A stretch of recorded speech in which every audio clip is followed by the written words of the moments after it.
When did you first notice you were having problems, medical problems, related to this disease? I was hospitalized at Lowell General in, I think it was 2008. It was,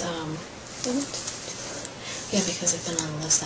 It was maybe spring 2008, and because my belly was so big that I just I couldn't sit forward, I couldn't breathe, I couldn't, I was so uncomfortable that I could barely move. And finally, the people at work, they said, my mother, they said, you gotta go, this is crazy, because I'm so sick of doctors.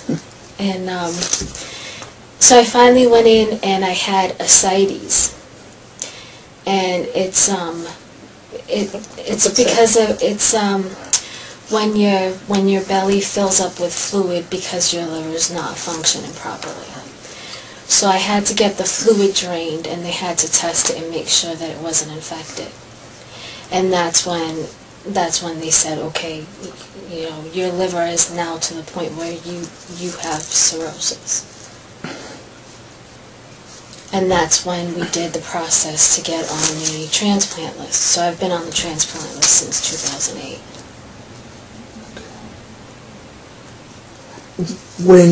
When your belly started to fill with fluid, what did you think it was at first? I had honestly no idea. I had no idea. And when the doctor came in and told me that's what it was, it came from, it felt like, for me, it came out of right field. I was totally not expecting for him to say, you have cirrhosis now. Were there any other signs leading up to that? Not really. I mean, occasionally I would get bouts of where I'd get jaundice and itchy, and I'd be out of work for a little while, but it was never something that lasted. It always got better, and I always went back to work, and but this time it didn't get better anymore. So you went from being hospitalized to being told you need a transplant. Right. Right. Oh. Because, I mean, I had worked at Comcast for 5 years before the office, and I had been on short-term disability, I think, once when I was at Comcast, because, I had been sick, and I had been in the hospital that time for a couple of days. But then, it took me a while. It took me a few weeks, but then finally, my color started coming back. I started feeling better. The itching, because my skin itches really bad. The itching kind of went away, and I felt like myself almost. So, but everything was short term. Right, but this time, there's been no coming back from this one. Mass General. When you were in Mass General. The fluid. No, it was Lowell General. They did my tab at Lowell General. They did? Were you Mass General they for my 3rd or 4th liver biopsy. This time they did a transjugular liver biopsy where you can still see the scar. They went through my jugular vein, and How bad is it right now? I think it's getting. I think it's slowly getting. Well, even in order to be on the transplant list, you have to be at a certain, level of sickness. I'm not sure exactly the numbers, but it's definitely creeping. My number on the UNOS list. But the problem with that is they go by certain levels in your blood, and they may test you 1 month, and you may not feel as bad the day that you go, and so you drop down on the list, and then they'll test you,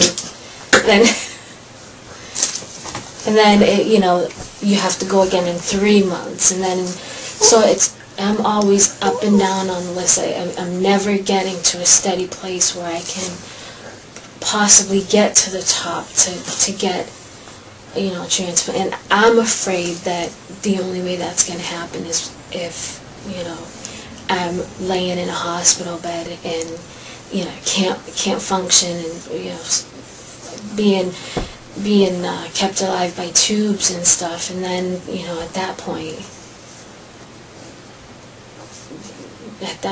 you know, who knows if one would even become available in time. Then the clock is really ticking at that point. Right. Okay. And I'm, you know, I bruise on my arms and my legs. What is your daily life like living with this disease? Recently it's gotten a lot worse. I've had, there's usually a day for the past 2 weeks that hasn't gone by where I'm not throwing up. I can't eat. I can't sleep. And, you don't mean to laugh at what you said. Yeah, The dog is growling.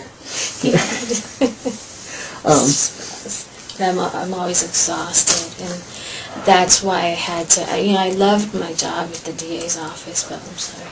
But that's why I felt like I had to leave, because I was using all of what little energy I had at the office, and I would come home and there was just not enough left for my kids.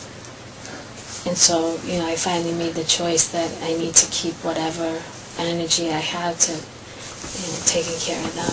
Do the kids know the full extent of your disease, or? My oldest knows a lot. My youngest is, you know, she just, you know, well, she's, young. Yeah. Yeah. How is the oldest taking it? I'm not sure, because she's very, very attached to me. And I think that even if it were really worrying her, she wouldn't want to worry me. So honestly, I'm not sure. She's hopeful. Okay. She's really hopeful. The 6-year-old is just like a normal 6-year-old. Yeah, she's bouncing off the wall. Oblivious. Is it? Have you been restricted in what you can do with the kids? Oh yeah. Yeah. Oh yeah. How so? You know, I even just taking them to the park, and that's my fault. Even just, you know, sometimes even just getting up and caring for them. Thankfully, like on the weekends when she's home, sometimes even just getting up out of bed, she's there thankfully to, you know, feed them and you know, take care of their daily needs, because sometimes I just can't even get out of bed. So, although you have obviously siblings and there are other family members, because of their own medical issues, right, they can't do it. And I feel like I'm missing out on an opportunity because I have a small circle, whereas somebody who has a huge family and lots of friends, you know, has a bigger pool to choose from, and, you know, I feel like time is ticking, you know.